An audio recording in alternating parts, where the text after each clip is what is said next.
ਸਤਿ ਸ਼੍ਰੀ ਅਕਾਲ। ਤੁਸੀਂ ਦੇਖ ਰਹੇ ਹੋ ਪ੍ਰੋਗਰਾਮ ਸਿੱਧੀ ਗੱਲ ਪ੍ਰੋਫੈਸਰ ਮਨਜੀਤ ਸਿੰਘ ਜੀ ਦੇ ਨਾਲ ਤੇ ਮੈਂ ਤੁਹਾਡੇ ਨਾਲ ਰਮਨ ਬਾਜਵਾ। ਦਰਸ਼ਕੋ, ਅੱਜ ਅਸੀਂ ਕਈ ਮਸਲਿਆਂ ਤੇ ਪ੍ਰੋਫੈਸਰ ਸਾਹਿਬ ਨਾਲ ਗੱਲਬਾਤ ਕਰਨ ਜਾ ਰਹੇ ਹਾਂ ਤੇ ਗੱਲਬਾਤ ਤੋਂ ਪਹਿਲਾਂ ਉਹਨਾਂ ਦਾ ਨਿੱਘਾ ਸਵਾਗਤ ਕਰ ਲਈਏ। ਸਤਿ ਸ਼੍ਰੀ ਅਕਾਲ ਪ੍ਰੋਫੈਸਰ ਸਾਹਿਬ, ਬਹੁਤ ਬਹੁਤ ਸਵਾਗਤ ਹੈ। ਬਹੁਤ ਬਹੁਤ ਧੰਨਵਾਦ ਰਮਨ ਜੀ। ਪ੍ਰੋਫੈਸਰ ਸਾਹਿਬ, ਖੇਤੀ ਕਾਨੂੰਨਾਂ ਨੂੰ ਰੱਦ ਕਰਾਉਣ ਲਈ ਪਿਛਲੇ 5 ਮਹੀਨਿਆਂ ਤੋਂ ਧਰਨੇ ਤੇ ਬੈਠੇ ਕਿਸਾਨਾਂ ਨੂੰ ਹੁਣ ਨੀਤੀ ਆਯੋਗ ਨੇ ਸਲਾਹ ਦਿੱਤੀ ਹੈ। ਉਹਨਾਂ ਕਿਹਾ ਕਿ ਕਿਸਾਨਾਂ ਨੂੰ ਆਪਣੀ ਪ੍ਰਤੀਕਿਰਿਆ ਦੇਣੀ ਚਾਹੀਦੀ ਹੈ, ਪਰ ਉੱਥੇ ਬਦਲਾਅ ਦੀ ਮੰਗ ਰੱਖਣੀ ਚਾਹੀਦੀ ਹੈ ਜਿੱਥੇ ਉਹਨਾਂ ਨੂੰ ਲੱਗਦਾ ਹੈ ਕਿ ਉਹਨਾਂ ਦੇ ਹਿੱਤਾਂ ਦੇ ਖਿਲਾਫ ਹੈ। ਇਸ ਤੋਂ ਇਲਾਵਾ ਕਿਸਾਨਾਂ ਨੂੰ ਆਪਣੀ ਜਿਹੜੀ ਗੱਲ ਹੈ ਉਹ ਖੁੱਲੇ ਦਿਲ ਨਾਲ ਸਾਹਮਣੇ ਰੱਖਣੀ ਚਾਹੀਦੀ ਹੈ। ਉਹਨਾਂ ਦੀ ਚੁੱਪ ਜਿਹੜੀ ਹੈ ਉਹਨਾਂ ਦੇ ਖਿਲਾਫ ਜਾ ਸਕਦੀ ਹੈ। ਇਸ ਤੋਂ ਇਲਾਵਾ ਖੇਤੀ ਕਾਨੂੰਨਾਂ ਨੂੰ 1.5 ਸਾਲ ਲਈ ਅੱਗੇ ਪਾਉਣ ਦੀ ਸਲਾਹ ਉਹਨਾਂ ਨੇ ਸਹੀ ਕਰਾ ਦਿੱਤੀ ਹੈ। ਕੀ ਕਹੋਗੇ ਤੁਸੀਂ? ਦੇਖੋ, ਇਹ ਦੋਵਾਂ ਦੀ ਆਵਾਜ਼ ਇਕੱਠੀ ਨਿਕਲੀ ਆ। ਉਧਰੋਂ ਮਨ ਕੀ ਬਾਤ, ਜਿਹੜੀ ਮਨ ਦੀ ਕਾਲੀ ਬਾਤ ਮੋਦੀ ਜੀ ਨੇ ਵੀ ਲੋਕਾਂ ਕੋਲ ਦੱਸੀ ਆ, ਔਰ ਜਿਹੜੀ ਰਮੇਸ਼ ਚੰਦ ਨੀਤੀ ਆਯੋਗ ਦੇ ਮੈਂਬਰ ਆ, ਉਹ ਸਾਡੇ ਇੱਥੇ ਹੀ ਪੰਜਾਬ ਐਗਰੀਕਲਚਰ ਯੂਨੀਵਰਸਿਟੀ ਲੁਧਿਆਣਾ ਦੇ ਪੜ੍ਹੇ ਹੋਏ ਆ, ਔਰ ਐਗਰੀਕਲਚਰ ਐਕਸਪਰਟ ਹੈਗੇ ਨੀਤੀ ਆਯੋਗ ਦੇ ਵਿੱਚ। ਰਮਨ, ਉਹਨਾਂ ਦਾ ਇੰਜ ਕਹਿਣਾ, ਵੱਡਾ ਬਿਆਨ ਪੀਟੀਆਈ ਨੇ ਇੰਟਰਵਿਊ ਲੈ ਕੇ ਜਿਹੜੀ ਖਬਰ ਏਜੰਸੀ ਨੇ ਉਹਨਾਂ ਨੂੰ ਦਿੱਤੀ ਹੈ, ਇਹ ਅਫਸੋਸ ਵਾਲੀ ਗੱਲ ਹੀ ਕਹਿ ਸਕਦੇ ਹਾਂ। ਪ੍ਰਧਾਨ ਮੰਤਰੀ ਵੀ ਉਹੀ ਬੋਲ ਰਹੇ ਆ, ਜੋ ਨੀਤੀ ਆਯੋਗ ਦੇ ਮੈਂਬਰ ਜਿਹੜੇ ਐਗਰੀਕਲਚਰ ਦੇ ਐਕਸਪਰਟ ਆ ਉਹ ਬੋਲ ਰਹੇ ਆ। ਇਹਦਾ ਮਤਲਬ ਤੇ ਇਹੀ ਨਿਕਲਦਾ ਕਿ ਅਜੇ ਅੜੀ ਛੱਡੀ ਨਹੀਂ, ਅਜੇ ਉਹ ਉਸੇ ਤਰੀਕੇ ਨਾਲ ਆਪਣੇ ਅੜੀਅਲ ਐਟੀਟਿਊਡ ਤੇ ਬੈਠੇ ਹੋਏ ਆ, ਔਰ ਰਮੇਸ਼ ਚੰਦ ਦੇ ਮੂੰਹੋਂ ਉਹ ਸਾਰੀਆਂ ਗੱਲਾਂ ਕਵਾਤੀਆਂ ਜਿਹੜੀਆਂ ਪ੍ਰਧਾਨ ਮੰਤਰੀ ਜੀ ਖੁਦ ਵੀ ਕਹਿ ਰਹੇ ਆ। ਉਹਨਾਂ ਨੂੰ ਮਨ ਵਿੱਚ ਕੀ ਬੈਠਾ ਆ ਕਿ ਖੇਤੀ ਹੋਣ ਵਾਲੇ ਤਰੀਕੇ ਨਾਲ ਚੱਲ ਨਹੀਂ ਸਕਦੀ, ਨਾ ਸਾਨੂੰ ਚਲਾਉਣ ਦੀ ਲੋੜ ਹੈ। ਇਹਦੇ ਵਿੱਚ ਹੈਵੀ ਇਨਵੈਸਟਮੈਂਟ ਦੀ ਲੋੜ ਆ। ਹੈਵੀ ਇਨਵੈਸਟਮੈਂਟ ਕਾਰਪੋਰੇਟ ਸੈਕਟਰ ਕਰੂਗਾ, ਔਰ ਜਿਹੜੇ ਹੋਣ ਵਾਲੇ ਬੰਦੇ ਆ ਇਹ ਫਿਰ ਕਿੱਥੇ ਸੁੱਟੋਗੇ? ਜਿਵੇਂ ਆ ਤੁਹਾਡੇ ਰੋਜ਼ ਹੀ ਤੁਹਾਡੇ ਸਾਹਮਣੇ ਦਿੱਲੀ ਕਟੜਾ ਜਿਹੜੀ ਐਕਸਪ੍ਰੈਸ ਵੇ ਵਾਲੇ ਕਿਸਾਨ ਲਗਾਤਾਰ ਲੜ ਰਹੇ ਆ, ਥੋੜੀਆਂ ਥੋੜੀਆਂ ਜ਼ਮੀਨਾਂ ਦੇ ਮਾਲਕ ਆ। ਤੁਸੀਂ ਆਪਣੀ ਤੇ ਐਕਸਪ੍ਰੈਸ ਗੱਡੀ ਚਲਾ ਲਈ, ਜਾਣੀ ਆਪਣਾ ਤੇ ਤੁਹਾਡਾ ਕੰਮ ਐਕਸਪ੍ਰੈਸ ਹੋ ਗਿਆ, ਦੂਜਿਆਂ ਦੇ ਆ ਪੱਠਾ ਬਿਠਾਤਾ। ਉਹ ਰੋਜ਼ ਕਿਸਾਨ ਲੜ ਰਹੇ ਨੇ, ਕੀ ਕਹਿ ਰਹੇ ਕਿ ਸਾਡੀ ਹੋਂਦ ਨੂੰ ਹੀ ਖਤਰਾ ਹੈ। ਤੁਸੀਂ ਸਾਰੇ ਕਿਸਾਨਾਂ ਦੀ ਹੋਂਦ ਨੂੰ ਖਤਰਾ ਪਾ ਕੇ ਕਹਿ ਰਹੇ ਕਿ ਆਮਦਨ ਦੁੱਗਣੀ ਕਰ ਦੋਗੇ। ਕਿਵੇਂ ਦੁੱਗਣੀ ਕਰ ਦੋਗੇ ਵੀ? ਜੋ ਤਰੀਕਾ ਕਰਨਾ ਚਾਹੀਦਾ, ਕਿਸਾਨਾਂ ਨੂੰ ਸਿੱਧੇ ਤੌਰ ਤੇ ਸਸ਼ਕਤ ਕਰਨ ਦੀ ਲੋੜ ਹੈ। ਉਹਦੇ ਵਿੱਚ ਬਹੁਤ ਦੁਨੀਆ ਦੇ ਪ੍ਰਸਿੱਧ ਤਰੀਕੇ ਹੈਗੇ ਆ। ਜਾਪਾਨ ਇੱਕ ਕੰਟਰੀ ਹੈ ਜਿੱਥੇ ਸਾਡੇ ਨਾਲੋਂ ਵੀ ਜ਼ਮੀਨਾਂ ਥੋੜੀਆਂ, ਪਰ ਖੇਤੀ ਉੱਥੇ ਸਭ ਬੜੀ ਭਰਪੂਰ ਖੇਤੀ ਹੁੰਦੀ ਹੈ। ਚੀਨ ਸਾਡੇ ਵਾਂਗੂ ਪਾਪੂਲਰ, ਬੜਾ ਜ਼ਿਆਦਾ ਪਾਪੂਲੇਸ਼ਨ ਵਾਲਾ ਕੰਟਰੀ ਹੈ, ਜਨਸੰਖਿਆ ਕਾਫੀ ਹੈ, ਜ਼ਮੀਨਾਂ ਕੋਈ ਬਹੁਤ ਇਸ ਤਰ੍ਹਾਂ ਤੇ ਨਹੀਂ ਹੈ, ਪਰ ਉੱਥੇ ਦੀ ਵੀ ਕਿਸਾਨੀ ਸਾਡੇ ਵਾਂਗੂ ਤੇ ਉਹਨਾਂ ਨੂੰ ਧੱਕਾ ਨਹੀਂ ਦੇ ਰਹੇ ਕਿ ਇਹ ਤਾਂ ਹੁਣ ਕਾਰਪੋਰੇਟਾਈਜੇਸ਼ਨ ਕਰਤਾ ਜਾਵੇ। ਮੈਂ ਖੁਦ ਦੇਖਿਆ ਦੱਖਣੀ ਚੀਨ ਦੇ ਵਿੱਚ, ਜੇ ਤੁਸੀਂ ਦੇਖਣ ਨੂੰ ਜਾਓ ਤੁਹਾਨੂੰ ਵੀ ਪਤਾ ਲੱਗੂਗਾ ਕਿ ਉਹਨਾਂ ਨੇ ਪੌਲੀ ਹਾਊਸਿਸ ਬਣਾਏ ਹੋਏ ਆ। ਸਾਡੇ ਵੀ ਥੋੜੇ ਬਹੁਤ ਇੰਟਰੋਡਿਊਸ ਹੋਏ ਆ, ਪਰ ਉਹਦਾ ਬੈਕਅਪ ਨਹੀਂ। ਬੈਕਅਪ ਇੱਕ ਤੇ ਮਹਿੰਗਾ ਇਸ ਕਰਕੇ ਪੈ ਜਾਂਦਾ ਕਿਉਂਕਿ ਆਪ ਹੀ ਸਾਰਾ ਕੁਝ ਮੇਨਟੇਨੈਂਸ ਕਰਨਾ। ਦੂਸਰਾ, ਜੋ ਪੈਦਾਇਸ਼ ਹੁੰਦੀ ਆ ਉਹਦੀ ਕੋਈ ਗਰੰਟੀ ਨਹੀਂ ਕਿ ਕਿੱਥੇ ਵਿਕੂਗੀ। ਚਾਹੀਦਾ ਅਸਲ ਮਾਨਿਆਂ 'ਚ ਜੇ ਤੁਸੀਂ ਆਮਦਨ ਦੁੱਗਣੀ ਕਰਨੀ ਆ ਤੇ ਹੋਣ ਵਾਲੀ ਖੇਤੀ ਦੀ ਮੈਪਿੰਗ ਕਰਕੇ, ਬਹੁਤ ਵਾਰੀ ਅਸੀਂ ਕਹਿ ਚੁੱਕੇ ਹਾਂ, agro climate zones clearly Punjab agriculture university ਨੂੰ ਪਤਾ ਆ ਕਿ ਕਿਹੜੇ ਕਿਹੜੇ ਐਗਰੋ ਕਲਾਈਮੇਟ ਜ਼ੋਨ ਹੈਗੇ ਆ ਪੰਜਾਬ 'ਚ। ਉਸ ਦੀ ਡੀਮਾਰਕੇਸ਼ਨ ਕਰਕੇ ਕੋਆਪਰੇਟਿਵਸ ਛੋਟੇ ਤੇ ਮੱਧਮ ਫਾਰਮਰ ਦੇ ਬਣਾਤੇ ਜਾਣ, ਵੱਡਿਆਂ ਨੂੰ ਥੋੜੀ ਅਲੱਗ ਕਿਸਮ ਦਾ ਟ੍ਰੀਟਮੈਂਟ ਜਿਹੜਾ ਉਹ ਦਿੱਤਾ ਜਾ ਸਕਦਾ, ਉਹਨਾਂ ਲਈ ਵੀ ਕੀਤਾ ਜਾ ਸਕਦਾ, ਪਰ ਉਹ ਥੋੜਾ ਅਲੱਗ ਹੋਊਗਾ। ਜਿਹੜੇ ਬਿਲਕੁਲ ਹੀ ਮਾਰਜਨ ਤੇ ਰਹਿੰਦੇ ਆ, ਘੱਟੋ ਘੱਟ ਉਹਨਾਂ ਦੀ ਸਾਰੀ ਪ੍ਰੋਡਿਊਸ ਜਿਹੜੇ ਦੇਸ਼ ਦੇ 85% ਹੈ ਰੋਮਨ ਜੀ, 85 ਤੋਂ 86% ਲੋਕ ਖੇਤੀ 'ਚ ਹੈ, ਉਹਨਾਂ ਨੂੰ ਬਾਹਰ ਕੱਢੋਗੇ ਤਾਂ ਬਹੁਤ ਵੱਡਾ ਸੰਕਟ ਬਣ ਜਾਣਾ। ਪਹਿਲਾਂ ਹੀ ਤੇ ਕੁਲਬਲ ਹੋਈ ਪਈ ਆ, ਸਿਰ ਤੇ ਛੱਤ ਨਹੀਂ, ਬੜੇ ਬੜੇ ਸਲਾਮ, ਬੰਬੇ, ਚੰਡੀਗੜ੍ਹ ਸਿਟੀ ਬਿਊਟੀਫੁਲ 'ਚ ਕਿੰਨੇ ਸਲਾਮ ਆ, ਮੈਂ ਜੇ ਕਹੋ ਤੇ ਮੈਂ ਸਾਰੇ ਗਿਣਾ ਦੇਣਾ। ਕੋਈ ਉੱਥੇ ਜਾਨਵਰਾਂ ਵਾਲਾ ਜੀਵਨ ਆ, ਕੋਈ ਝੁੱਗੀ ਝੌਂਪੜੀ 'ਚ ਰਹਿੰਦੇ ਆ, ਜਿੱਦਣ ਮਰਜ਼ੀ ਚੱਕ ਕੇ ਪਰਾਂ ਸੁੱਟ ਦਿੰਦੇ ਆ, ਫਿਰ ਹੋਰ ਅੱਗੇ ਤੋਰ ਦਿੰਦੇ ਆ। ਜਾਣੀ ਇੱਕ ਇੰਜ ਤੁਹਾਨੂੰ ਲੱਗੂਗਾ ਕਿ ਇੱਕ ਤੇ ਦੁਨੀਆ ਵਸ ਰਹੀ ਆ ਜਿਹੜੇ ਆਮ ਸ਼ਹਿਰੀ ਆ, ਔਰ ਦੂਜਿਆਂ ਨੂੰ ਸਰਕਾਰੀ ਤੌਰ ਤੇ ਇਹੋ ਜਿਹੇ ਕੁਆਟਰ ਬਣਾ ਕੇ ਦਿੱਤੇ ਜਾਂਦੇ ਆ ਕਿ ਜਿਹਦੇ ਵਿੱਚ ਸੂਰ ਵੀ ਰਹਿਣਾ ਪਸੰਦ ਨਾ ਕਰਨ। ਮੈਨੂੰ ਅਫਸੋਸ ਨਾ ਕਹਿਣਾ ਪੈਂਦਾ ਵੀ ਗਰੀਬ ਦੇ ਬੱਚੇ ਵੀ ਥੋੜੇ ਜ਼ਿਆਦਾ ਹੈ ਕਿਉਂਕਿ ਗੁਰਬਤ ਹੈਗੀ ਆ, ਉਹਦੇ ਕਰਕੇ ਕਈ ਕਾਰਨ ਆ ਉਹਦੇ, ਉਹ ਅਲੱਗ ਵਿਸ਼ਾ ਹੈਗਾ। ਉਸ ਛੋਟੇ ਜਿਹੇ ਘਰ ਦੇ ਵਿੱਚ ਜਿਹਦੇ ਵਿੱਚ 2 ਮੰਜੀਆਂ ਡਹਿੰਦੀਆਂ, ਤੁਸੀਂ ਸਾਰਾ ਉੱਥੇ ਫਿਰ ਕਿੰਨੀ ਪਾਪੂਲੇਸ਼ਨ ਹੋ ਜੂਗੀ, ਉੱਥੇ ਤੇ ਕੋਈ ਤਿਲ ਮਾਰਿਆ ਨਹੀਂ ਪੁੰਜੇ ਪੈਂਦਾ। ਜਾਣੀ ਕੋਈ ਉਹਨਾਂ ਨੂੰ ਵੀ, ਜਿਹੜੇ ਸਾਡੇ ਗਰੀਬ ਹੈਗੇ ਜਾਂ ਕਿਸਾਨ ਜਾਂ ਛੋਟੇ ਕਿਸਾਨ ਜਾਂ ਮਾਰਜਨਲ ਫਾਰਮਰ, ਸਾਰੇ ਉਹਨਾਂ ਨੂੰ ਵੀ ਇਨਸਾਨ ਤੇ ਸਮਝੋ। ਤੁਸੀਂ ਤੇ ਖਦੇੜ ਦੇਣਾ ਚਾਹੁੰਦੇ ਆ, ਖਦੇੜ ਕੇ ਕਿੱਥੇ ਸੁੱਟੋਗੇ? ਇਹੋ ਹੀ ਕੁਝ ਬਣਾਓਗੇ ਜੋ ਪਹਿਲਾਂ ਸ਼ਹਿਰਾਂ ਦੇ ਵਿੱਚ ਬਣਿਆ ਹੋਇਆ। ਜੇ ਕੋਈ ਉਹਨਾਂ ਲਈ ਘਰ ਵੀ ਬਣਦੇ ਆ ਬਹੁਤ ਛੋਟੇ ਆ, ਗੈਰ ਮਨੁੱਖੀ ਤਰੀਕੇ ਨਾਲ, ਔਰ ਕੋਈ ਉਹਨਾਂ ਦਾ ਰੁਜ਼ਗਾਰ ਦਾ ਸਾਧਨ ਨਹੀਂ, ਭੁੱਖੇ ਮਰਦੇ ਆ। ਘਰਾਂ ਘਰੀ ਜਾ ਕੇ ਪੋਚੇ ਲਾਉਂਦੀਆਂ ਜਨਾਨੀਆਂ, ਕੋਈ ਕੁਛ ਕਰਦੇ, ਕੋਈ ਕੁਛ ਕਰਦੇ, ਕੋਈ ਰਿਕਸ਼ਾ ਚਲਾਉਂਦੇ, ਕੋਈ ਰੇਹੜੀ ਚਲਾਉਂਦੇ। ਕੀ ਕੋਈ ਇਹ ਜੀਵਨ ਨਹੀਂ ਹੈ? ਜੀਵਨ ਹੈ ਥੋੜਾ ਬਹੁਤ। ਤੁਸੀਂ ਸਭ ਤੋਂ ਦੁਨੀਆ ਦੀ ਵੱਡੀ ਡੈਮੋਕ੍ਰੇਸੀ ਨੂੰ ਪ੍ਰਧਾਨ ਮੰਤਰੀ ਜੀ ਇਹਨੂੰ ਕਲੇਮ ਕਰਦੇ, ਡੈਮੋਕ੍ਰੇਸੀ, ਵੋਟਾਂ ਪਾਉਣੀਆਂ ਡੈਮੋਕ੍ਰੇਸੀ ਹੋ ਗਈ। ਤੁਹਾਡੀ ਜਿਹੜੀ ਆ ਕਰਤੂਤਾਂ ਆਪਣੀਆਂ ਦੱਸੋ ਨਾ, ਤੁਸੀਂ ਕੀ ਕਰਦੇ ਆ? ਕੀ ਦੇਸ਼ ਲਈ ਕੀਤਾ, ਕੀ ਗਰੀਬ ਲਈ ਕੀਤਾ, ਕੀ ਤੁਸੀਂ ਦਲਿਤ ਲਈ ਕੀਤਾ, ਕੀ ਔਰਤ ਲਈ ਕੀਤਾ? ਉਹ ਮਨ ਕੀ ਬਾਤ 'ਚ ਕਿਉਂ ਨਹੀਂ ਬੋਲਦੇ? ਤੁਸੀਂ ਰੋਜ਼ ਇੱਥੇ ਆ ਕੇ ਆਪਣਾ ਭੰਡੀ ਪ੍ਰਚਾਰ ਕਰਨਾ ਸ਼ੁਰੂ ਕਰ ਦਿੰਦੇ ਆ, ਕਿਸਾਨਾਂ ਨੂੰ ਕੋਸਣਾ ਸ਼ੁਰੂ ਕਰ ਦਿੰਦੇ ਆ। ਬਹੁਤ ਹੀ ਅਫਸੋਸ ਤੇ ਗੁੱਸੇ ਵਾਲੀ ਗੱਲ ਆਉਂਦੀ ਹੈ ਕਿ ਇਹ ਪ੍ਰਧਾਨ ਮੰਤਰੀ ਹੈ ਕਿ ਕਿੱਥੋਂ ਫੜ ਕੇ ਲਿਆ ਕੇ ਉੱਤੇ ਬਿਠਾ ਦਿੱਤਾ ਗੱਦੀ ਤੇ। ਤੁਸੀਂ ਮਨ ਦੀ ਬਾਤ ਆਪਣੀ ਤੇ ਠੋਕੀ ਤੁਰੇ ਜਾਂਦੇ ਆ, ਮੀਡੀਆ ਨੂੰ ਕਦੀ ਫੇਸ ਨਹੀਂ ਕਰਦੇ। ਕਿਉਂਕਿ ਕਿਸਾਨ ਤੇ ਸਰਕਾਰਾਂ ਦਰਮਿਆਨ ਜੋ ਡੈਡਲੌਕ ਬਣਿਆ ਹੋਇਆ ਹੈ ਕਿ ਇਹ ਜੋ ਕਿਸਾਨ ਨੇ ਉਹ ਕਾਨੂੰਨ ਰੱਦ ਕਰਾਉਣਾ ਚਾਹੁੰਦੇ ਨੇ, ਪਰ ਸਰਕਾਰ ਇਸ ਨੂੰ ਰੱਦ ਕਰਨ ਲਈ ਤਿਆਰ ਨਹੀਂ। ਸਰਕਾਰ ਇਸ ਦੇ ਫਾਇਦੇ ਗਿਣਾ ਰਹੀ ਹੈ ਕਿਸਾਨਾਂ ਨੂੰ ਰੱਦ ਕਰਨ ਦੀ ਬਜਾਏ।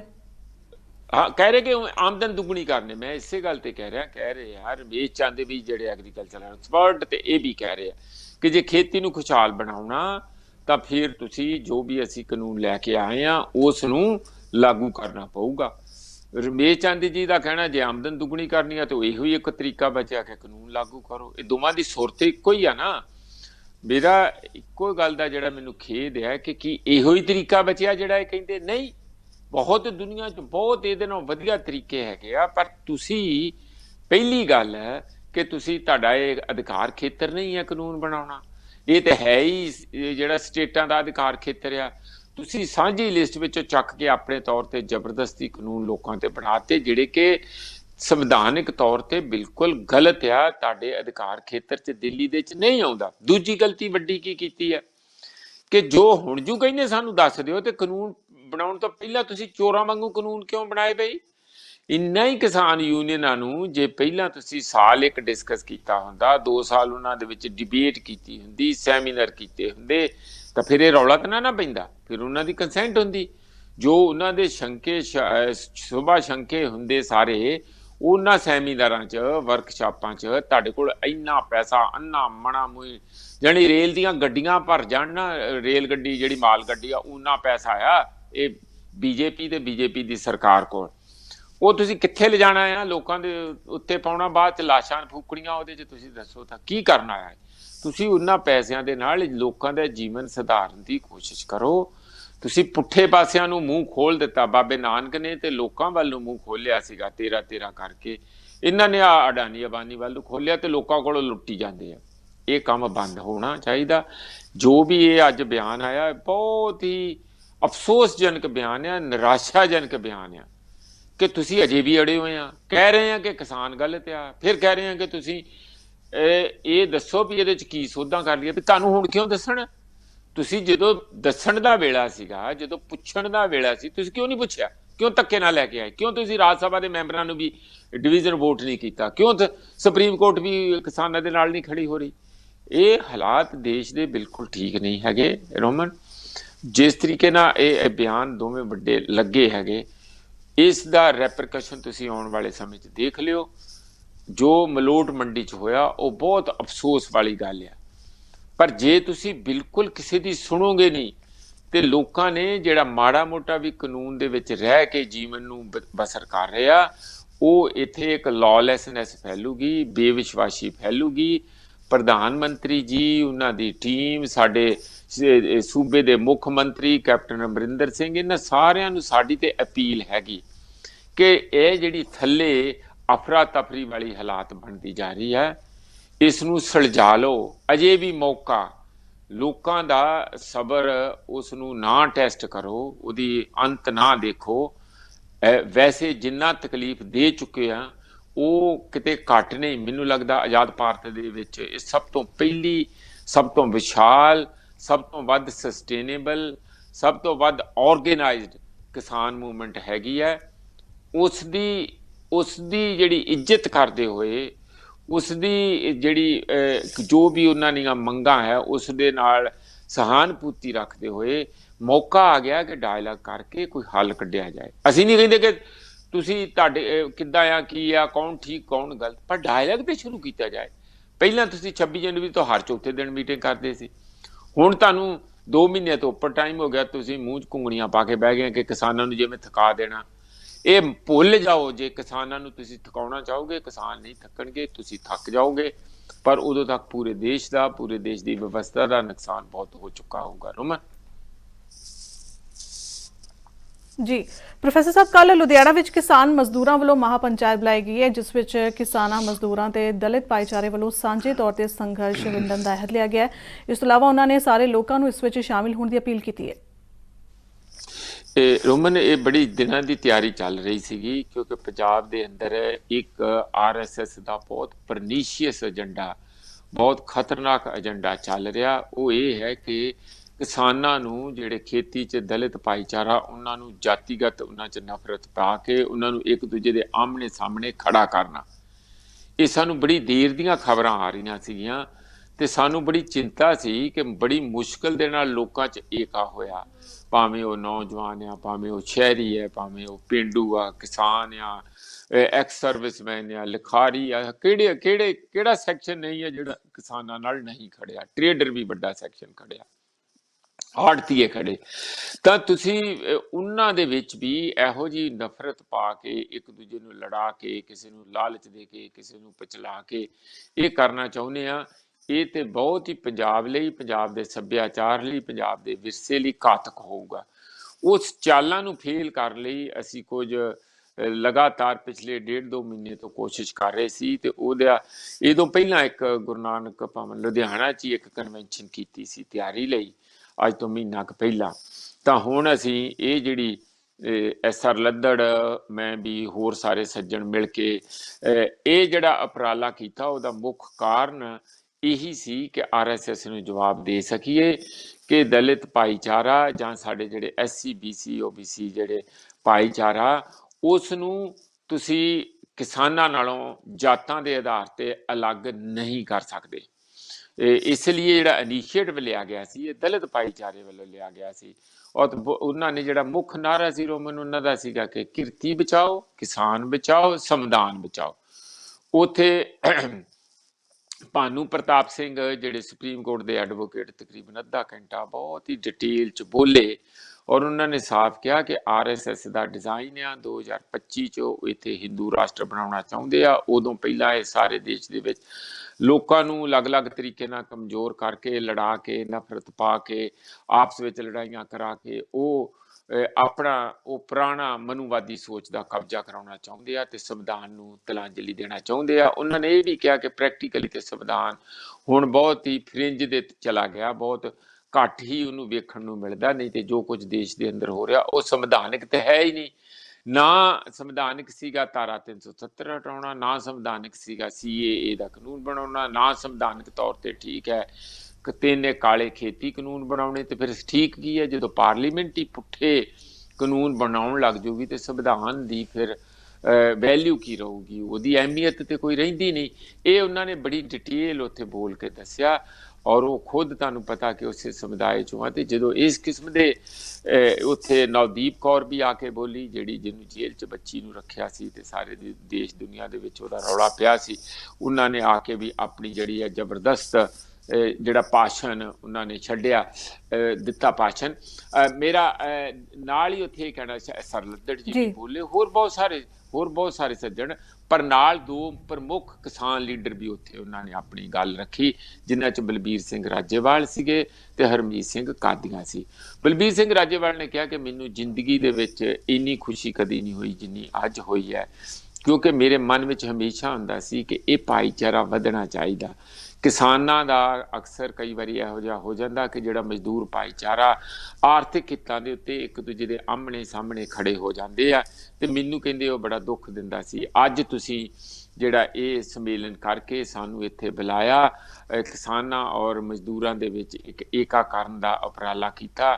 ਉਹ ਬਹੁਤ ਹੀ ਖੁਸ਼ ਸੀਗੇ ਔਰ ਉਹਨਾਂ ਨੇ ਵਾਰਨਿੰਗ ਦਿੱਤੀ ਭਾਨੂ ਪ੍ਰਤਾਪ ਸਿੰਘ ਵਾਂਗੂ ਕਿ ਜਿਵੇਂ RSS ਦੇ ਜਿਹੜੇ ਡਿਜ਼ਾਈਨ ਹੈਗੇ ਆ ਉਸ ਨੂੰ ਕਿਵੇਂ ਤੁਸੀਂ ਫੇਲ ਕਰਨਾ, ਕਿਵੇਂ ਉਹ ਸਾਰੇ ਪੰਜਾਬ ਦੇ ਅੰਦਰ ਤੇ ਪੂਰੇ ਦੇਸ਼ ਦੇ ਅੰਦਰ ਇੱਕ ਆਪਣੇ ਢੰਗ ਦੇ ਨਾਲ ਇੱਕ ਇਹੋ ਜਿਹੀ ਫਿਰਕਾ ਪ੍ਰਸਤੀ ਦੀ ਜ਼ਹਿਰ ਉਗਲ ਰਹੇ ਆ, ਫਿਰਕਾ ਪ੍ਰਸਤੀ ਦੇ ਨਾਲ ਇੱਕ ਨਵੇਂ ਕਿਸਮ ਦੇ ਰਾਸ਼ਟਰ ਦਾ ਨਿਰਮਾਣ ਕਰ ਰਿਹਾ ਜਿਹੜਾ ਕਿ ਗੈਰ ਸੰਵਿਧਾਨਕ ਹੈ। ਇਸੇ ਤਰ੍ਹਾਂ ਬਾਕੀ ਸਾਰੇ ਬੁਲਾਰਿਆਂ ਨੇ ਵੀ ਉੱਥੇ ਆਪਣਾ ਦਿੱਤਾ। ਮੈਂ ਇੰਨੀ ਗੱਲ ਹੀ ਕਹਿ ਕੇ ਗੱਲ ਸਮਾਪਤ ਕਰਦਾ ਕਿ ਇਹ ਜਿਹੜਾ ਕਦਮ ਇਹ ਇੱਕ ਯੂਨੀਕ ਸੀ, ਸਭ ਤੋਂ ਅਹਿਮ ਸੀ ਤੇ ਮੇਰਾ ਖਿਆਲ ਇਹ ਚੱਲੀ ਹੋਈ ਕਿਸਾਨ ਮੂਵਮੈਂਟ ਦੇ ਵਿੱਚ ਇਹ ਆਪਣੇ ਤੌਰ ਤੇ ਸਭ ਤੋਂ ਵੱਡਾ ਪਹਿਲਾ ਕਦਮ ਸੀ। ਉਦੋਂ ਪਹਿਲਾਂ ਨਾਭੇ ਵਿੱਚ ਇੱਕ ਇਹੋ ਜਿਹਾ ਕਦਮ ਲਿਆ ਗਿਆ ਸੀਗਾ, ਹਾਂਜੀ, IDP ਵੱਲੋਂ, ਤੇ ਇਹ ਉਹਦੇ ਨਾਲੋਂ ਬਾਅਦ ਇੱਕ ਵੱਡਾ ਕਦਮ ਉਸ ਪਾਸੇ ਨੂੰ ਕਿ ਅਸੀਂ ਸਾਰੇ ਪੰਜਾਬੀ ਇੱਕ ਸਾਂਝੇ ਵਿਰਸੇ ਦੇ ਮਾਲਕ, ਅਸੀਂ ਇਕੱਠੇ ਆ, ਕਿਸਾਨਾਂ ਦੇ ਨਾਲ ਆ ਔਰ ਕੋਈ ਵੀ ਸਾਡੇ ਦੇ ਵਿੱਚ ਬੇਇਤਫਾਕੀ ਨਹੀਂ ਪਾ ਸਕਦਾ। ਰੋਮਨ ਪ੍ਰੋਫੈਸਰ ਸਾਹਿਬ, ਕੱਲ ਹੋਲੇ ਮਹੱਲੇ ਦਾ ਦੂਜਾ ਦਿਨ ਕਿਸਾਨੀ ਦੇ ਨਾਮ ਰਿਹਾ ਤੇ ਕੱਲ ਸ੍ਰੀ ਅਨੰਦਪੁਰ ਸਾਹਿਬ ਵਿੱਚ ਹੋਲੇ ਮਹੱਲੇ ਵਾਲੇ ਦਿਨ ਜੋ ਕਿਸਾਨ ਵਿਸ਼ਾਲ ਕਾਨਫਰੰਸ ਬੁਲਾਈ ਗਈ ਸੀ ਜਿਸ ਵਿੱਚ ਸੰਯੁਕਤ ਕਿਸਾਨ ਮੋਰਚੇ ਦੇ ਆਗੂ ਤੇ ਵਿਸ਼ਾਲ ਪੰਡਾਲ ਜਿਹੜਾ ਸੀ ਉਹ ਖਚਾਖਚ ਭਰਿਆ ਦਿਖਾਈ ਦਿੱਤਾ ਹੈ। ਇਸ ਦੌਰਾਨ ਪਿੰਡ ਵਿੱਚ ਬੁਲਾਰੇ ਅਤੇ ਆਗੂ ਪੈਦਾ ਕਰਨ ਦਾ ਅਹਿਦ ਲਿਆ ਗਿਆ। ਬਿਲਕੁਲ ਇਹ ਦੂਜਾ ਦਿਨ ਸੀਗਾ, ਉੱਥੇ ਕਿਸਾਨਾਂ ਨੇ ਆਪਣੀ ਸ਼ਮੂਲੀਅਤ ਕੀਤੀ ਹੈ। ਮੇਰਾ ਖਿਆਲ ਹੈ ਕਿ ਦੇਖੋ ਸਾਡਾ ਇੱਕ ਰਾਜਨੀਤਿਕ ਸੱਤਾ ਦਾ ਇੱਕ ਗੜ੍ਹ ਆ ਮੰਨਿਆ ਜਾਂਦਾ ਆਨੰਦਪੁਰ ਸਾਹਿਬ, ਤੇ ਉੱਥੇ ਹੋਲੇ ਮਹੱਲੇ ਤੇ ਬਹੁਤ ਸਾਰੀ ਸ਼ਰਧਾ ਦੇ ਨਾਲ ਸਾਡੇ ਕਿਸਾਨ, ਮਜ਼ਦੂਰ, ਵੀਰ, ਪੰਜਾਬੀ ਸਾਰੇ ਹਰ ਸਮੁਦਾਇ ਦੇ ਬਾਹਰੋਂ ਵੀ ਆਉਂਦੇ ਆ, ਜਾਂਦੇ ਆ। ਤਾਂ ਇਹ ਕਾਨਫਰੰਸ ਦੇ ਵਿੱਚ ਜਿਹੜਾ ਮੈਸੇਜ ਆ ਉਹ ਬੜਾ ਸਾਫ਼ ਆ। ਉੱਥੇ ਬਲਬੀਰ ਸਿੰਘ ਰਾਜੇਵਾਲ, ਇਸੇ ਤਰੀਕੇ ਦੇ ਨਾਲ ਹੋਰ ਵੀ ਲੀਡਰ ਸਾਹਿਬਾਨ ਸੀਗੇ ਜਿਨ੍ਹਾਂ ਨੇ, ਗੁਰਨਾਮ ਸਿੰਘ ਚੜੂਨੀ ਵੀ ਸੀਗੇ ਤੇ ਹੋਰ ਲੀਡਰ ਵੀ ਸੀਗੇ। ਉਹਨਾਂ ਸਾਰਿਆਂ ਨੇ ਇਸ ਗੱਲ ਦਾ ਅਹਿਦ ਕੀਤਾ ਕਿ ਅਸੀਂ ਪਿੱਛੇ ਬਿਲਕੁਲ ਨਹੀਂ ਹਟਾਂਗੇ, ਜੋ ਲਗਾਤਾਰ ਉਹ ਕਹਿ ਹੀ ਰਹੇ ਆ। ਪਰ ਜਿਹੜੀ ਖਾਸ ਗੱਲ ਕਹੀ ਕਿ ਪਿੰਡੋਂ ਪਿੰਡੀ ਅਸੀਂ 21 ਮੈਂਬਰਾਂ ਦੀਆਂ ਕਮੇਟੀਆਂ ਬਣਾ ਕੇ ਅਸੀਂ ਇਸ ਗੱਲ ਦਾ ਜਵਾਬਦੇਹੀ ਤੈਅ ਕਰਾਂਗੇ ਕਿ ਜਿਹੜੇ ਵੀ ਲੀਡਰ ਇੱਥੇ ਆ ਕੇ ਸਾਨੂੰ ਭਾਸ਼ਣ ਦੇ ਕੇ 5 ਸਾਲਾਂ ਬਾਅਦ ਵੋਟਾਂ ਇਕੱਠੀਆਂ ਕਰਕੇ ਚਲੇ ਜਾਂਦੇ ਆ ਤੇ ਅਸੀਂ ਉਹਨਾਂ ਕੋਲ ਇਸ ਗੱਲ ਦਾ ਹਿਸਾਬ ਮੰਗਾਂਗੇ, ਸਾਨੂੰ ਦੱਸੋ ਵੀ ਪਿਛਲੇ 5 ਸਾਲ ਜਿਹੜੇ ਸਾਡੇ ਨਾਲ ਵਾਅਦੇ, ਕਰਜ਼ੇ ਮਾਫੀ ਦੇ, ਲੋਕਾਂ ਦੀਆਂ ਸਿਹਤ ਸੇਵਾਵਾਂ ਦੇ, ਸਿੱਖਿਆ ਦੇ, ਰੁਜ਼ਗਾਰ ਦੇਣ ਦੇ, ਇਹ ਜਿਹੜੇ ਵਾਅਦੇ ਕਰਕੇ ਗਏ ਸੀ ਮੋਟੇ-ਮੋਟੇ, ਬਿਜਲੀ ਸਸਤੀ ਦੇਣ ਦੇ ਜਾਂ ਨਸ਼ੇ ਖਤਮ ਕਰਨ ਦੇ, ਉਹਨਾਂ ਵਾਅਦਿਆਂ ਦਾ ਕੀ ਬਣਿਆ? ਮੇਰਾ ਤੇ ਖਿਆਲ ਇਹ ਬੜੀ ਚੰਗੀ ਗੱਲ ਹੈ। ਇਹੀ ਡੈਮੋਕ੍ਰੇਸੀ ਹੈ। ਹੋਰ ਜੋ ਕਿਉਂਕਿ ਇਹ ਇਸ ਕਿਸਮ ਦੀ ਲੋਕਤੰਤਰਕ ਸਪਿਰਿਟ ਜਿਹੜੀ ਹੈ ਜਾਂ ਉਹਦੀ ਤਸੀਰ ਹੈ ਡੈਮੋਕ੍ਰੇਸੀ ਦੀ, ਉਹਦੀ ਉਮੀਦ ਆਪਾਂ ਕਰਦੇ ਸੀਗੇ ਕਿ ਇਹ ਸਾਡੇ ਲੀਡਰ ਸਾਹਿਬਾਨ ਜਾਂ ਪੋਲੀਟੀਕਲ ਪਾਰਟੀਆਂ ਇਹ ਕਰਨਗੀਆਂ, ਪਰ ਇਹ ਪੋਲੀਟੀਕਲ ਪਾਰਟੀਆਂ ਤੋਂ ਸਾਨੂੰ ਕੋਈ ਉਮੀਦ ਨਹੀਂ ਹੈ। ਹੁਣ ਕਿਸਾਨ ਵੀਰਾਂ ਦੇ ਮੋਢਿਆਂ ਤੇ ਜ਼ਿੰਮੇਵਾਰੀ ਆ ਪਈ ਹੈ ਕਿ ਤੁਸੀਂ ਹੀ ਅੱਗੇ ਲੱਗ ਕੇ ਆਪਣੇ ਆਪ ਨੂੰ ਬਚਾਉਣਾ, ਇਸ ਸਮਾਜ ਨੂੰ ਬਚਾਉਣਾ, ਇਸ ਸਮਾਜ ਦੇ ਲੋਕਤੰਤਰਿਕ ਢਾਂਚੇ ਨੂੰ ਬਚਾਉਣਾ। ਤੇ ਇਹ ਮੈਸੇਜ ਮੈਨੂੰ ਬਹੁਤ ਹੀ ਵਧੀਆ ਲੱਗਾ ਇਸ ਕਰਕੇ ਕਿ ਜਵਾਬਦੇਹੀ ਤੇ ਹੋਵੇ ਨਾ, ਤੁਸੀਂ ਚੁੱਪ ਕਰਕੇ ਚਲੇ ਜਾਂਦੇ ਆ ਆਪਣੀਆਂ ਵੋਟਾਂ ਲੈ ਕੇ, ਰੌਲਾ ਪਾ ਕੇ, ਝੂਠ ਬੋਲ ਕੇ। ਹੁਣ ਨਵੇਂ ਝੂਠ ਦੇ ਪਲੰਦੇ ਤਿਆਰ ਹੋ ਰਹੇ ਆ, ਸਾਰੀਆਂ ਪਾਰਟੀਆਂ ਵੱਲੋਂ ਹੋ ਰਿਹਾ, ਫਿਰ ਪਿੰਡੋ ਪਿੰਡੀ ਵੜਨਗੇ ਤੇ ਇਹ ਜਵਾਬਦੇਹੀ ਜੇ ਤੈਅ ਹੋਊਗੀ ਤਾਂ ਬਹੁਤ ਸੋਹਣਾ ਇੱਕ ਕੰਮ ਜਿਹੜਾ ਸਾਡੀ ਡੈਮੋਕ੍ਰੇਸੀ ਦਾ ਇੱਕ ਵੱਡੀ ਸੇਵਾ ਹੋਊਗੀ। ਹਾਂਜੀ ਰੋਮਨ ਜੀ। ਪ੍ਰੋਫੈਸਰ ਸਾਹਿਬ, ਅਰੁਣ ਨਾਰੰਗ ਦੇ ਹਮਲੇ ਮਾਮਲੇ ਵਿੱਚ ਕੱਲ ਭਾਜਪਾ ਵੱਲੋਂ ਮੁੱਖ ਮੰਤਰੀ ਦੀ ਰਿਹਾਇਸ਼ ਦਾ ਘਿਰਾਓ ਕੀਤਾ ਗਿਆ ਜਿਸ ਲਈ ਉਹਨਾਂ ਨੇ ਭਾਜਪਾ ਦੇ ਨਾਰੰਗ ਦੇ ਹਮਲੇ ਲਈ ਕਾਂਗਰਸ ਨੂੰ ਜ਼ਿੰਮੇਵਾਰ ਠਹਿਰਾਇਆ। ਇਸ ਤੋਂ ਇਲਾਵਾ ਰਾਜਪਾਲ ਨੇ ਪੰਜਾਬ ਸਰਕਾਰ ਤੋਂ ਰਿਪੋਰਟ ਤਲਬ ਕੀਤੀ ਹੈ। ਦੇਖੋ, ਇਹ ਤੇ ਲਗਾਤਾਰ ਕੋਈ ਵੀ ਜਦੋਂ BJP ਤੇ ਹਮਲਾ ਹੁੰਦਾ ਤੇ ਉਹ ਇਹ ਗੱਲ ਕਹਿੰਦੇ ਆ ਕਿ ਕਿਸਾਨਾਂ ਨੇ ਇਹਦੇ 'ਚ ਕੁਝ ਨਹੀਂ ਕੀਤਾ, ਇਹ ਤੇ ਕਾਂਗਰਸ ਕਰਵਾ ਰਹੀ ਆ। ਕਿਉਂਕਿ ਪਤਾ ਨਹੀਂ, ਮਤਲਬ ਹੁਣ ਇਸ ਗੱਲ ਦੀ ਨਾ ਪੂਰੀ ਤਹਿਕੀਕਾਤ ਹੋਣੀ ਚਾਹੀਦੀ। ਮੈਨੂੰ ਥੋੜ੍ਹਾ ਜਿਹਾ ਇਸ ਕਿਸਮ ਦੇ ਕਲੇਮ ਤੋਂ ਥੋੜ੍ਹਾ ਜਿਹਾ ਡਾਊਟ ਜਿਹਾ ਲੱਗਦਾ ਕਿ ਤੁਸੀਂ ਹਰ ਇੱਕ ਗੱਲ ਤੇ, ਭਾਵੇਂ ਉਹ ਕਿੰਨੀ ਵੀ ਭਿਆਨਕ ਤੇ ਕਿਹੋ ਜਿਹੀ ਵੀ ਹੋਵੇ, ਉਹਦੇ ਤੇ ਰਾਜਨੀਤਿਕ ਜਿਹੜੀਆਂ ਆਪਣੀਆਂ ਰੋਟੀਆਂ ਸੇਕਣ ਤੁਸੀਂ ਬੈਠ ਜਾਂਦੇ ਆ। ਫਾਰ ਇੰਸਟੈਂਸ ਕਿਸਾਨਾਂ ਨੂੰ ਤੇ ਲੀਡਰਾਂ ਨੂੰ ਵੀ ਇਸ ਗੱਲ ਦਾ ਤੇ ਸੂਟ ਕਰਦਾ ਹੀ ਹੈਗਾ ਕਿ ਉਹਨਾਂ ਦੇ ਬਿਲਕੁਲ ਕੋਈ ਜਿਹੜੇ ਬੰਦੇ, ਜਿਹੜੇ ਪੈਰੋਕਾਰ ਆ, ਉਹ ਬੜੇ ਸੰਜੀਦਾ ਇਹੋ ਜਿਹੇ ਪੁੱਠੇ ਕੰਮ ਨਹੀਂ ਕਰਦੇ। ਇਹ ਕਾਫੀ ਹੱਦ ਤੱਕ ਗੱਲ ਠੀਕ ਹੈਗੀ, ਪਰ ਕੀ ਕੋਈ ਕਾਂਗਰਸ ਓਰੀਐਂਟਡ ਜਾਂ ਅਕਾਲੀ ਓਰੀਐਂਟਡ ਜਾਂ ਕੋਈ ਬਿਲਕੁਲ ਹੀ ਇਹਨਾਂ ਤੋਂ ਅਲੱਗ ਕਿਸਾਨ ਲੀਡਰਾਂ ਤੋਂ ਵੀ, ਜਿਹੜੇ ਉਹਨਾਂ ਦੀਆਂ ਯੂਨੀਅਨਾਂ ਤੋਂ ਅਲੱਗ ਵੀ ਕੀ ਹੋਰ ਕਿਸਾਨ ਨਹੀਂ ਹੋ ਸਕਦੇ? ਹੋਰ ਕਿਸਾਨ ਵੀ ਹੋ ਸਕਦੇ ਆ, ਇੰਡੀਪੈਂਡੈਂਟ ਵੀ ਹੋ ਸਕਦੇ ਆ। ਹਰ ਕਿਸਾਨ ਯੂਨੀਅਨ 'ਚ ਨਹੀਂ ਹੈ, ਹਰ ਕਿਸਾਨ ਕਾਂਗਰਸੀ ਜਾਂ ਉਹ ਨਹੀਂ ਹੈਗਾ। ਪਰ ਤੁਸੀਂ ਇੱਕ ਆਪਣੀ ਰਾਜਨੀਤਿਕ ਭਾਵਨਾ ਦੱਸਦੇ ਆ ਤਾਂ ਕਿ ਤੁਹਾਨੂੰ ਰਾਜਨੀਤਿਕ ਲਾਹਾ ਲੈਂਦੇ ਉਸ ਇੰਸੀਡੈਂਟ ਦਾ। ਤੇ ਨਾਲ ਹੀ ਇਹ ਦੱਸਣਾ ਚਾਹੁੰਦੇ ਆ ਕਿ ਕਿਸਾਨ ਤੇ ਬਿਲਕੁਲ ਸਾਡੇ ਵਿਰੁੱਧ ਨਹੀਂ ਹੈ। ਮੈਨੂੰ ਲੱਗਦਾ ਇਹ ਗੱਲ ਦਾ ਵੀ ਨਾ ਨਿਤਾਰਾ ਹੋਣਾ ਚਾਹੀਦਾ। ਜਦੋਂ ਅੱਗੇ ਵੀ ਅਸ਼ਵਨੀ ਕੁਮਾਰ ਦੇ ਮਕੇਰੀਆਂ ਦੇ ਵਿੱਚ ਇਹੋ ਜਿਹਾ ਸੀ, ਉਦੋਂ ਵੀ ਇਹੋ ਬਿਆਨ ਸੀ, ਉਦੋਂ ਬਾਅਦ ਹੁਸ਼ਿਆਰਪੁਰ ਵੱਲ ਕਿਤੇ ਹੋਰ ਵੀ ਹੋਇਆ, ਉਦੋਂ ਵੀ ਇਹੋ ਬਿਆਨ, ਅੱਜ ਫਿਰ ਇਹ ਬਿਆਨ। ਤੇ ਕੁਝ ਬੰਦੇ ਇਹਨਾਂ ਦੇ ਕਹਿ ਰਹੇ ਆ ਕਿ ਕਿਸਾਨਾਂ ਨੇ ਕੀਤਾ ਜਾਂ ਕਿਸੇ ਵੀ ਕਿਸਮ ਦੇ ਕਿਸਾਨ ਨੇ ਕੀਤਾ, ਕਿਸਾਨਾਂ ਨੇ ਕੀਤਾ, ਕਾਂਗਰਸ ਨੇ ਨਹੀਂ। ਕੁਝ ਬੰਦੇ ਜਿਹੜੇ ਮੁੱਖ ਲੀਡਰ ਆ, ਵਿਜੇ ਸੰਪਲਾ ਹੋਇਆ ਜਾਂ ਇਹਨਾਂ ਦੇ ਹੋਰ ਵੀ ਕਈ ਲੀਡਰ ਜਿਹੜੇ ਬੋਲੇ ਆ, ਉਹਨਾਂ ਨੇ ਇਸ ਗੱਲ ਦਾ ਹੀ ਕਿਹਾ ਕਿ ਇਹ ਦੇਖੋ ਜੀ ਸਾਰਾ ਕੁਝ ਸਾਡੇ ਨਾਲ ਵਧੀਕੀ ਕਾਂਗਰਸ ਕਰਵਾ ਰਹੀ ਹੈ। ਇਸੇ ਕਰਕੇ ਉਹਨੇ ਚੀਫ ਮਿਨਿਸਟਰ ਦੇ ਸਾਹਮਣੇ ਵੀ ਗਏ। ਉਹ ਕਾਂਗਰਸ ਕਰਾ ਰਹੀ ਹੋਵੇ ਜਾਂ ਨਾ ਕਰਾ ਰਹੀ ਹੋਵੇ, ਚੀਫ ਮਿਨਿਸਟਰ ਦੀ ਜਵਾਬਦੇਹੀ ਬਣਦੀ ਹੈ, ਪੁਲਿਸ ਦੀ ਜਵਾਬਦੇਹੀ ਬਣਦੀ ਹੈ ਕਿ ਜਦ ਇਹ ਪਤਾ ਕਿ ਲੋਕੀ ਇੰਨੀ ਵੱਡੀ ਗਿਣਤੀ 'ਚ ਉੱਥੇ ਇਕੱਠੇ ਹੋਏ ਆ ਜਾਂ ਹੋ ਸਕਦੇ ਆ, ਇਹਨਾਂ ਨੂੰ ਵੀ ਸੋਚਣਾ ਚਾਹੀਦਾ ਬੀਜੇਪੀ ਨੂੰ ਕਿ ਤੁਸੀਂ ਪ੍ਰੈਸ ਕਾਨਫਰੰਸਾਂ ਕਰਦੇ ਫਿਰਦੇ ਆ, ਤੁਸੀਂ ਕਹੋਗੇ ਕਿ ਸਾਡੇ ਅਧਿਕਾਰ ਆ, ਪਰ ਦੂਜਿਆਂ ਦੇ ਅਧਿਕਾਰਾਂ ਬਾਰੇ ਕੀ ਬਣੂਗਾ? ਤੁਸੀਂ ਦੂਜਿਆਂ ਦੇ ਬਾਰੇ ਵੀ ਸੋਚੋ ਨਾ। ਹੁਣ ਅਧਿਕਾਰ ਤੇ ਖੱਟੜ ਸਾਹਿਬ ਦਾ ਵੀ ਆਪਣੀ ਰੈਲੀ ਕਰਨ ਦਾ ਹੈਗਾ, ਜੇ ਕਿਸਾਨਾਂ ਦਾ ਰੈਲੀ ਕਰਨ ਦਾ ਹੈਗਾ ਤੇ ਖੱਟੜ ਸਾਹਿਬ ਦਾ ਵੀ ਆ, ਪਰ ਉਹਨਾਂ ਦੀ ਖਾਟ ਖੜੀ ਕੀਤੀ ਆ।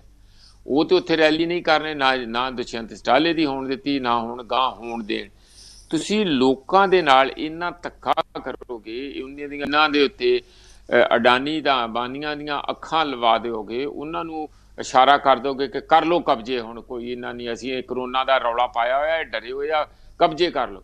ਜੇ ਤੁਸੀਂ ਇਸ ਤਰ੍ਹਾਂ ਦੀਆਂ ਕੋਈ ਬੇਕਰਤੂਤੀਆਂ ਕਰੋਗੇ ਤਾਂ ਫਿਰ ਤੁਸੀਂ ਆਪਣੀਆਂ ਪ੍ਰੈਸ ਕਾਨਫਰੰਸਾਂ ਕਰਕੇ ਕੀ ਦੱਸਣਾ ਚਾਹੁੰਦੇ?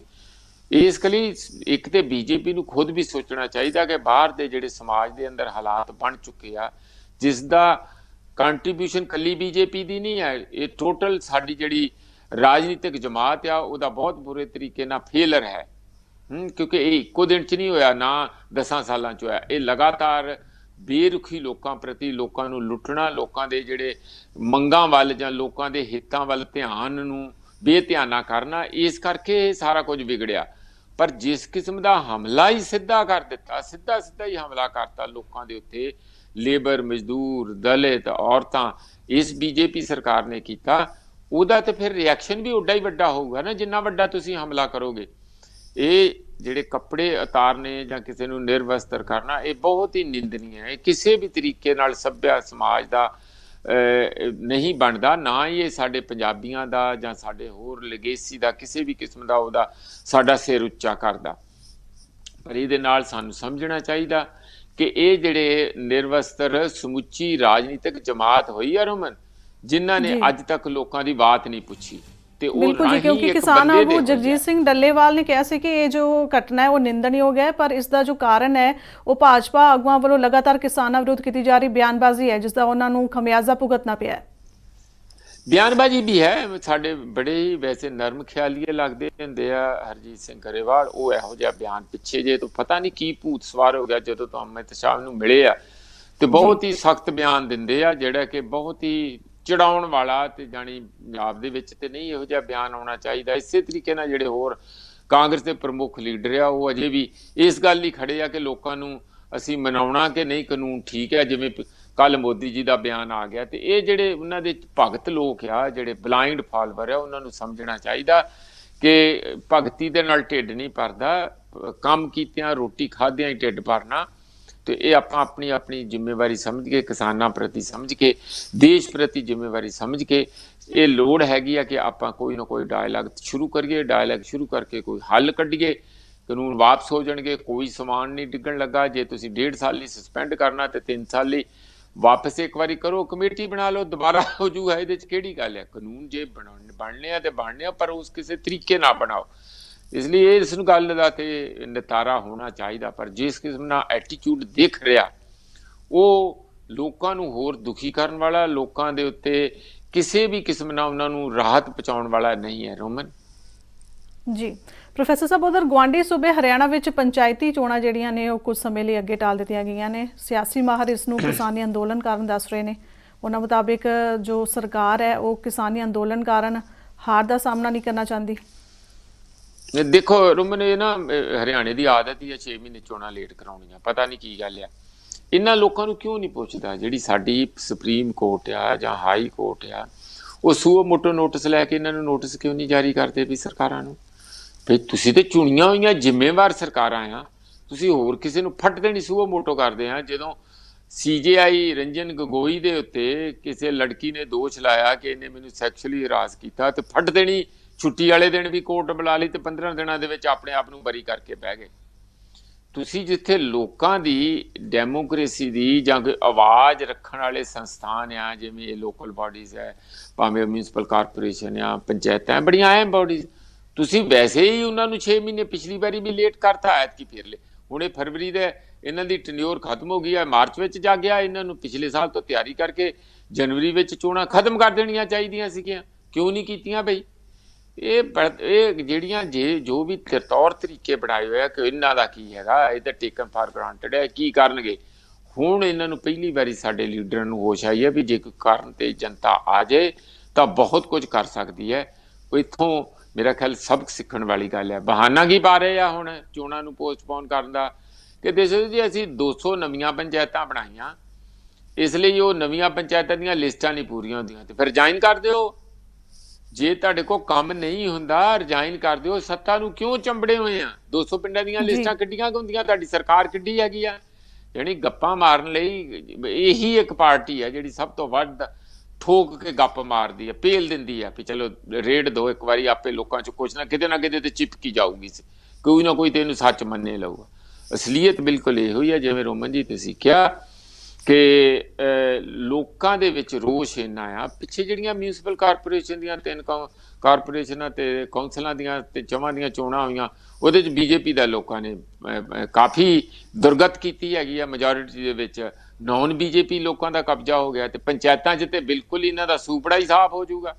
ਪੰਚਾਇਤਾਂ 'ਚ ਦੇ ਅੰਦਰ ਪਿੰਡ 'ਚ ਨਹੀਂ ਵੜਨਗੇ, ਉਹਨਾਂ ਨੇ ਨੋਟਿਸ ਲਾਏ ਆ ਕਿ ਪਿੰਡ 'ਚ ਨਹੀਂ ਵੜਨਾ, ਤੇ ਚੋਣਾਂ ਕਾਹਦੀਆਂ ਕਰਨੀਆਂ? ਮੋਹਿਆਂ ਦਾ ਸਿਰ ਕਰਨਾ ਇੱਥੇ। ਇਸ ਲਈ ਇਹ ਆਪਣੀਆਂ ਸੁਧਰ ਜਾਣ ਔਰ ਆਪਣੇ ਸੁਧਰ ਕੇ ਸਹੀ ਸੇਧ ਲੈ ਕੇ ਕਿਸਾਨਾਂ ਨਾਲ ਡਾਇਲਾਗ। ਪੰਜਾਬ ਦੀ ਬੀਜੇਪੀ ਦੀ ਲੀਡਰਸ਼ਿਪ ਨੂੰ ਵੀ ਸਾਡੀ ਬੇਨਤੀ ਆ, ਹਰਿਆਣਾ ਯੂਪੀ ਦੀ ਲੀਡਰਸ਼ਿਪ ਨੂੰ ਵੀ ਅਸੀਂ ਇਹ ਸਲਾਹ ਦਿੰਦੇ ਹਾਂ, ਭਾਵੇਂ ਉਹ ਜਾਂ ਨਾ ਮੰਨਣ, ਉਹ ਕਹਿ ਸਕਦੇ ਸਾਨੂੰ ਤੁਸੀਂ ਕੌਣ ਹੁੰਦੇ ਸਲਾਹ ਦੇਣ ਵਾਲੇ, ਪਰ ਇਹ ਚੋਣਾਂ ਤੇ ਉਹਨਾਂ ਦਾ ਜਿਹੜਾ ਰਾਜ ਭਾਗ ਤੇ ਜਿਹੜੀ ਸੱਤਾ ਆ ਉਹ ਤਾਂ ਹੀ ਸਾਰੇ ਕਾਇਮ ਰਹਿਣਗੇ ਜੇ ਤੁਸੀਂ ਲੋਕਾਂ ਦੀ ਆਵਾਜ਼ ਨੂੰ ਕੰਨ ਦਿਓਗੇ।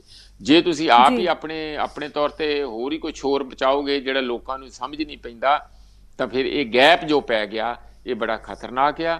ਚੋਣਾਂ ਫਿਰ 6 ਮਹੀਨਿਆਂ 'ਚ ਨਹੀਂ ਹੋ ਸਕਦਾ, ਸਾਲ ਤੱਕ ਵੀ ਨਾ ਹੋਣ, ਜੇ ਤੁਸੀਂ ਛੇਤੀ ਕਿਸੇ ਗੱਲ ਦਾ, ਕਿਸਾਨਾਂ ਦੀਆਂ ਮੰਗਾਂ ਦਾ ਨਿਪਟਾਰਾ ਨਹੀਂ ਕਰਦੇ।